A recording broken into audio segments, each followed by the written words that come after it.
There are people who want to create CBDCs, and these CBDCs are not just about more efficient money. They're not just about somehow getting rid of cash because that's better for society, according to a few.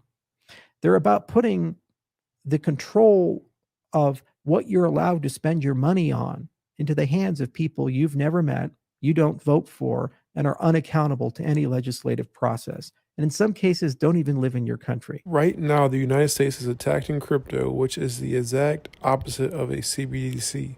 They want to apply CBDCs nationwide so they can have more control over people than ever before. It's time to opt out of the traditional financial system. Bitcoin helps with this, as you have 100% ownership of your asset and no one can take it away from you. Crypto family, welcome back to the channel. Aaron here, coming back at you with another cryptocurrency video today. And in today's video, we'll be checking out Charles Hoskinson.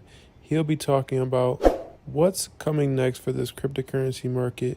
We've recently seen the SEC file a lawsuit against Binance, ADA, Polygon, and other cryptocurrencies in the market. The market has sold off here over the past 24 hours because of this.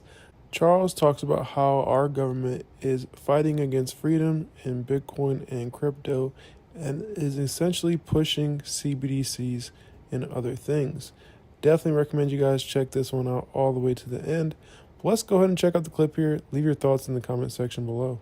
And as we look to the 21st century and we look to where the world is moving, we face a similar philosophical debate. There are those, they're at WEF and other places, who feel that society has become intrinsically too complicated for people to govern themselves. And they feel that the few must, out of necessity, rule the many. And they wrap these things into mandates like ESG. You'll see other acronyms and words. But at the core, it's we know better than you. The cryptocurrency and blockchain industry is not an industry of a single voice, a single mission. It just simply is a movement that has some loose principles about it. And those loose principles are power to the edges, disintermediate the middleman, and freedom for as many as possible. More importantly, it's also a principle that everybody plays by the same rules. See, that's what makes Cardano so special, and that's what makes Bitcoin special, Ethereum special, and other great protocols, is this idea that everybody has to play by the same set of rules. This is not the case with the legacy systems. This has never been the case with them. Certain people get certain special privileges based upon the families they're born into, the amount of money in their bank account, and the political connections that they have. So the magic of the system we're constructing, the world we're building together, is that if we pull it off, we reset the relationship of the governed with those who govern. And what that effectively means is that the 21st century can be the first century in human history that actually can have liberty and freedom. The reason why people are so passionate about crypto is that it's not an investment product at its core. It's a philosophy, it's a political belief. It's just as much regulated by the FEC as it should be others, because what people are basically doing is saying, I believe in power to the edges. I believe in self-sovereign identity. I believe in freedom and liberty. And as a result, I'm going to put my money where my mouth is and my time into this. And we're all going to come together and just figure it out and build it. An army of volunteers on a ragtag militia for the future.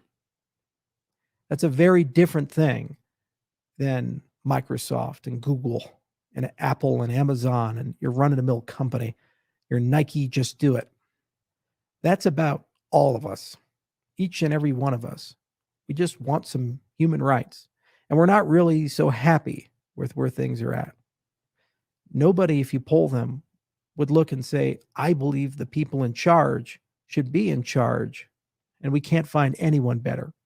But we're stuck with them because of a political, bureaucratic, ossified process that has resulted in a two-party monopoly where it's all about power at any cost, politics. There isn't a lot of integrity there. We didn't start this industry. This industry was started in the response to a failed governance event, the 2008 financial crisis, which brewed from over 30 years of misconduct by central bankers like Alan Greenspan, Ben Bernanke, and the Treasury secretaries and U.S. policy in an incestuous relationship with banksters who, by the way, suffered no consequences for destroying the American economy. And we were told again and again, whether it was the Black-Scholes crisis of 87 or the S&L crisis in the early 90s, or it was the long-term capital crisis of 98 or the collapse of Silicon Valley, or again, it was 2008 and everything before, trust us, we know what we're doing, it'll all be better tomorrow. And yet another collapse, yet more corruption, yet more problems. So we said, you know what? We as an industry are going to come together and we're just going to do something different. Maybe we should have money that we control. Maybe we should have deflationary instead of inflationary monetary policies. Maybe, just maybe, we should own our own identity, be our own bank. Maybe, just maybe, we should have a say in how our data is used and be able to say no to something. The next 10 years are going to be the biggest years of change in all of our lifetimes. This is it. It's like the 1930s staring at the 1940s. Everybody knows something's brewing. They don't quite know what exactly is going to happen, but they know nothing will ever be the same again. The reality is that we have a great convergence of trends and technologies which will completely redefine everything from how our governments operate to who's in control to who has a say over how your life goes. So quickly we noticed the COVID lockdowns, how we all went from living in a free society to not. How quickly can things change with the world of generative AI? With global transnational agreements being signed, where nation states no longer have full say over their people. And yes, finance is going to be in the crosshairs. There are people who want to create CBDCs. And these CBDCs are not just about more efficient money.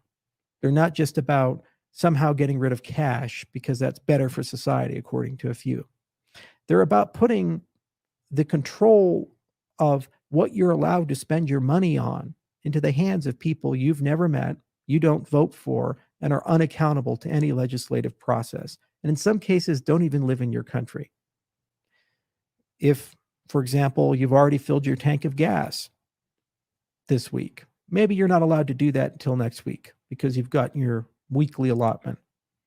That can be decided by a bureaucrat, not the president, not your congressman, but by someone you've never met from an agency you probably don't even know about. The same can be said for any activity that's determined to be not socially beneficial or fit into a particular agenda. This system is not a hypothetical scenario.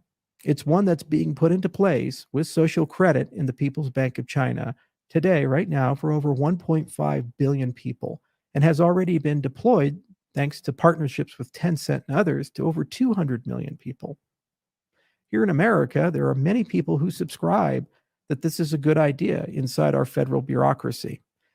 The only problem is that there's a glitch in the matrix. You see, you don't actually need to do a CBDC if your goal is efficient digital money. You can use a cryptocurrency for that. So our industry is an uncomfortable counterexample to a reality that some people have already decided the human race needs to exist within for the greater good because of the proliferation of existential technologies, global warming, and other concerns that keep them up at night. Thus, our industry has to be captured. Sometimes they move quickly, sometimes they move slowly, but it's always one direction. A little less freedom every day, a little less opportunity every day, a little less innovation, a little less control, until one day you wake up like a boiling frog and it's gone. And thank you guys for watching all the way to the end of the clip. If you found any value, make sure to hit that like button. My name is Aaron from the Bitcoin Bros. I'm out. I'll see you guys in the next one. Have a great rest of your day.